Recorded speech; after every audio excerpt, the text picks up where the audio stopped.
So this is part one of a four-part series on Ishbitz, the Ishbitz Dynasty, the four great Chassidic Ishbitz Rabbeim that we have their writings, and they were father, son, grandson, and great-grandson.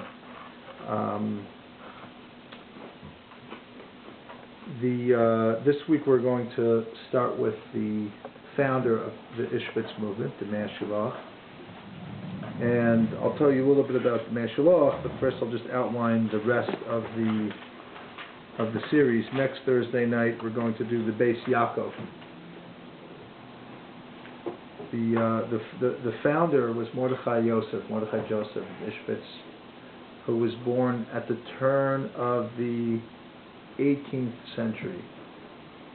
19th century. The turn of the 19th, 1801, I believe he was born. Then his son, Rabbi Leiner, we'll study about next Thursday night, and also a little bit about Hanukkah in conjunction with that. And then the third week, we're going to learn about Rabbi Gershon Henna, who is known as the Baal HaTcheles, the person who discovered the blue thread, rediscovered the blue thread. The Torah says you should put a blue thread in your tzitzis, and he went to Italy and he found a certain cuttlefish that has a blue thing in it that you can make into a dye, and I was actually studying today, he has a whole book of kind of questions and answers about why it's really good to do. And we'll talk all the details about that, but besides for being a kind of innovator in Halacha, he was also very much in the tradition of his father and his grandfather, a very innovative thinker, philosopher, Chassidic master. And then the final, he's also called the Radziner Rebbe, because he moved to Radzin, so even though he's part of the Ishbitz tradition, sometimes you'll find like another name, be confusing, don't get confused. And then finally, the final week we'll dedicate to the Tiferes Yosef, of Yosef Eliezer of Ishbitz, an author and a great Chassidic Rebbe as well. And each week what we'll do is we'll offer like a brief biography of that Rebbe, and then spend some time discussing some of that Rebbe's thoughts and ideas, and do a text, so that we actually, it's not just me talking, because I could make up whatever I want and you might believe me. And that wouldn't be a good thing. You should see it. You should see it for yourself. You shouldn't just trust what people say without getting a taste of it with your own eyes. So let's talk a little bit. Let's first talk a little bit about the first Ishbitzer. When they say the Ishbitzer, they usually refer to the first one, simply because he founded it, and in that sense, he's the most well known today. Although you could arguably say that his grandson was equally renowned in his day, because he was somewhat of a troublemaker, because he made these innovations and he wanted to change, he wanted to move things along, and not everybody was willing to be moved, so he was known for his innovations as well as his Chassidic thought. So, to talk about the teachings of the person, of the Ishbitzer, without really talking a little bit about the background, makes it very difficult. So, that time in Poland, there were the trend of the Chassidic movements were what they called the emphasis on the tzaddik, which meant that the people felt that they can really kind of rely on the tzaddik to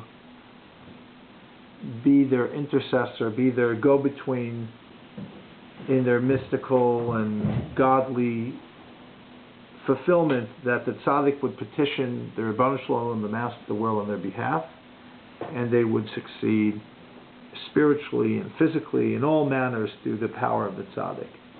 And when you would go to the tzaddik's court, it was like fire. It was just the people were like so like turned on. It gave them faith. It gave them bitachon. It gave them strength to continue. It gave them a lot. But there were those who thought that the emphasis was too much on the leader, not enough on the individual.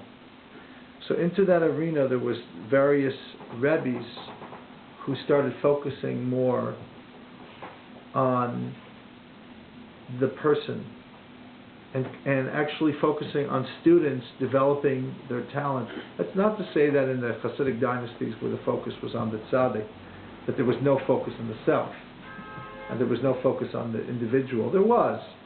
But I'm talking about rather what was the overall emphasis. Was it about you attaining your own total righteousness on your own, or was it more you'll be righteous because you're going to be connected to the holy man?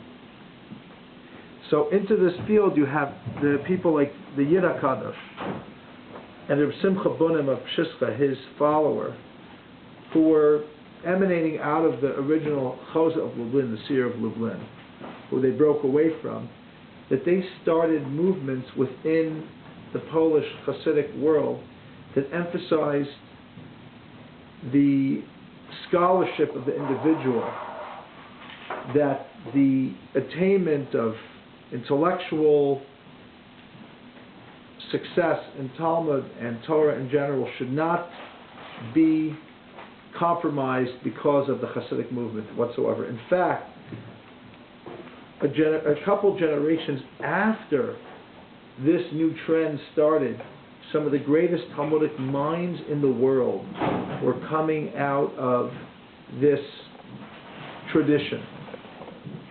In other words, the students of Reb Simcha Bunim, the third generation, the students of the students, turned into the greatest Talmudic scholars of Eastern Europe in their day, rivaling the, I don't know if that's a word, but they rivaled the Talmudic learning of the great Lithuanian Gedolim at that time.